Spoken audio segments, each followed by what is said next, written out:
the state doesn't meet the White House threshold for a recommended 2-week decline in cases. Well, is that a question or an opinion? Nope, that's a question. Well, you just made a statement. You didn't ask a question. What's your question? Getting to the question right now, sir. Okay. Thank you so much. For those who say that the move came prematurely, that this came too soon, can you tell us specifically what data you use to determine that this was the safest choice? Well, I know it may be hard for NBC News to understand this, but all the data is publicly available on the Public Health Department's website. As I've said before, I made those decisions in conjunction with Dr. Toomey and many, many other people following the data. And there's a lot of data that we're following. There's a whole lot of data now, but back on April 27th, Georgia Governor Brian Kemp attacked our colleague, an NBC News reporter, for having the audacity to confront him with data suggesting that he was reopening his state too soon and that it didn't meet all the federal guidelines. Georgia, which was also among the last states to close, reopened so fast that even Trump and Pence distanced themselves from his plans as he pressured every state to reopen too early and in defiance of the CDC guidelines. Take a look at Georgia's curve today. A 239% spike in cases since the day Governor Kemp attacked a reporter for asking about data. And it's not just Georgia, sadly. Florida's Governor Ron DeSantis, a noted Trump ally whom Trump cheered and continues to cheer for his swift moves to reopen his state. Here's DeSantis back in April admonishing everyone, warning about risks. In fact, there was an article in March in the Miami Herald that said this week in April, Florida could see 465,000 people hospitalized throughout the state of Florida.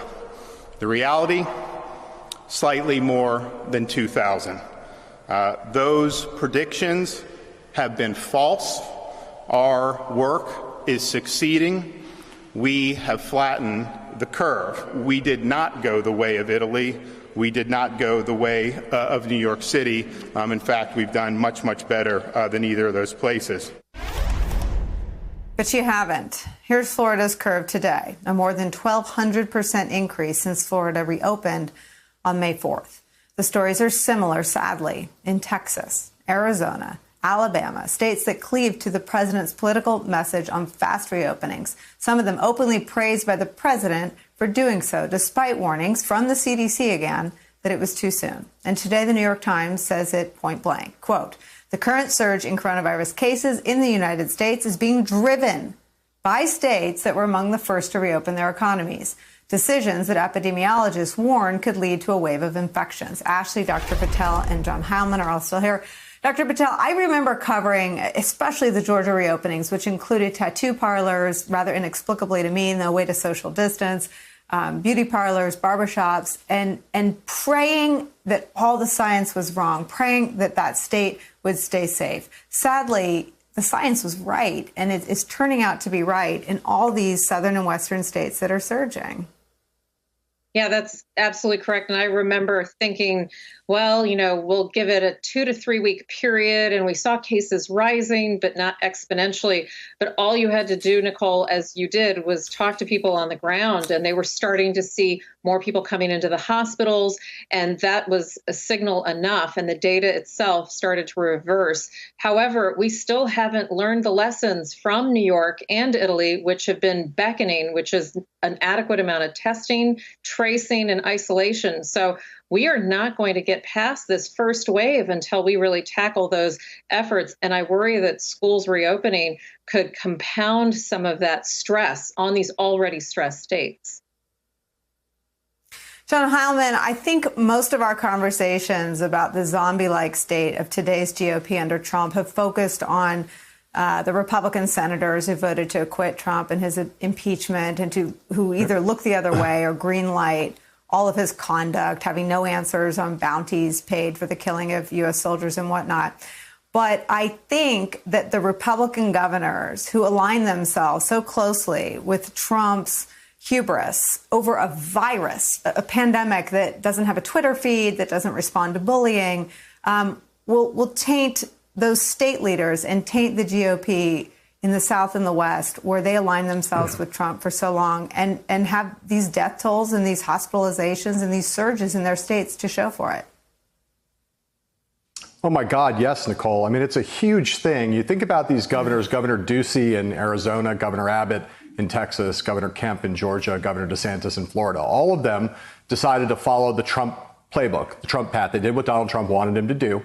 And all 4 of those states are now on fire with COVID-19. And what are the politics of that? Well, one of the things that we see is we see Florida for Donald Trump. We see Donald Trump suffering in the polls in Florida. We see Donald Trump almost in a place where Arizona may not be recoverable. The largest county in the country that Donald Trump won in 2016, the biggest county, Maricopa County, the county that swallows up Phoenix, a place that was one of the rare big metros that Trump was able to win in 2016. He's now down by double digits in Maricopa County. He loses Maricopa County. He's lost Arizona. He's not been ahead in an Arizona poll all year. So, Trump, he's running even in Texas. He's running even in Georgia, and he's on the air trying to defend himself in the state of Georgia. What does that do to the Republican Party when Texas and Georgia are in play, when Florida, the president's adopted home state, is slipping from his fingers, when Arizona, a state that he won relatively easily, I think 4 or 5 points in 2016, is now a state where Joe Biden's up by almost double digits. That changes the electoral map in the presidential race.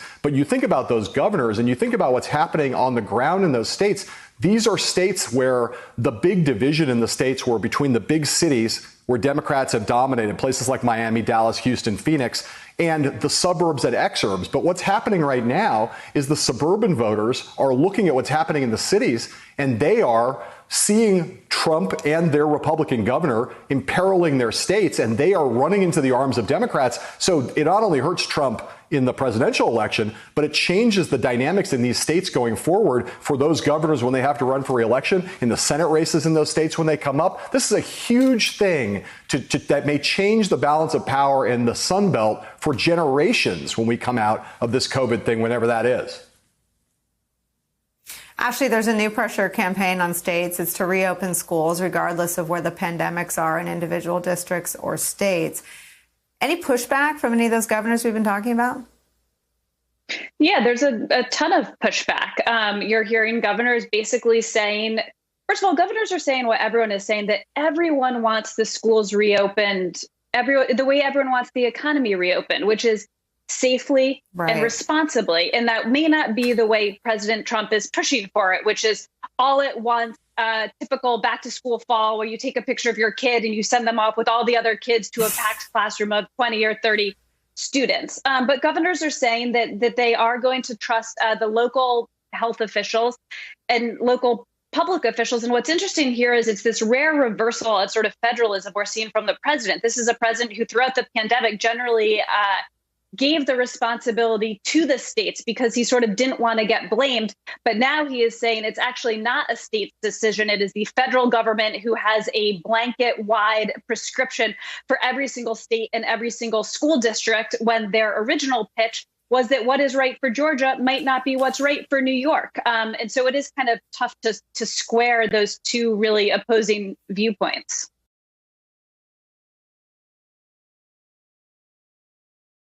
Hey there, I'm Chris Hayes from MSNBC. Thanks for watching MSNBC on YouTube. If you want to keep up to date with the videos we're putting out, you can click subscribe just below me or click over on this list to see lots of other great videos.